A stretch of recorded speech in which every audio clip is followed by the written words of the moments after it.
ഭൂമിയുടെ ലഭ്യതക്കുറവ്, ഭൂമി സ്വായത്തമാക്കുന്നതിനുള്ള പരിമിതികൾ, നിയമപരമായ വ്യക്തതയില്ലായ്മ എന്നിവയാണ് കേരളത്തിലെ വ്യാവസായിക അടിസ്ഥാന സൌകര്യ അഭിലാഷങ്ങൾക്ക് ഏറ്റവും വലിയ തടസ്സം.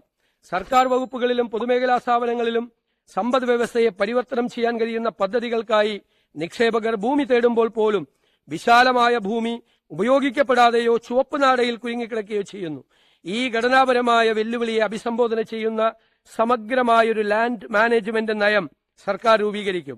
വകുപ്പുകളുടെയും പൊതുമേഖലാ സ്ഥാപനങ്ങളുടെയും മിച്ചമുള്ളതും ഉപയോഗിക്കാത്തതുമായ ഭൂമി ഉപയോഗിച്ചൊരു ലാൻഡ് ബാങ്ക് സൃഷ്ടിക്കുന്നതിനായി ഒരു ലാൻഡ് മാനേജ്മെന്റ് ഫ്രെയിംവർക്ക് ഉണ്ടാക്കുകയും ആവശ്യമായ നിയമനിർമ്മാണം നടത്തുകയും ചെയ്യും.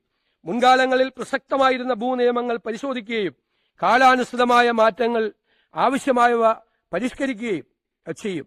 ഭൂപരിഷ്കരണം 2 എന്നാണ് ഇതിന് പേരിട്ടിരിക്കുന്നത്. വാണിജ്യ സംരംഭങ്ങൾക്കായി ഭൂമി പരിവർത്തനം ചെയ്യുന്ന പ്രക്രിയ വേഗത്തിലാക്കും. വലിയ പദ്ധതികൾക്കായി ലാൻഡ് പൂളിംഗ് ഫ്രെയിംവർക്ക് അവതരിപ്പിക്കും.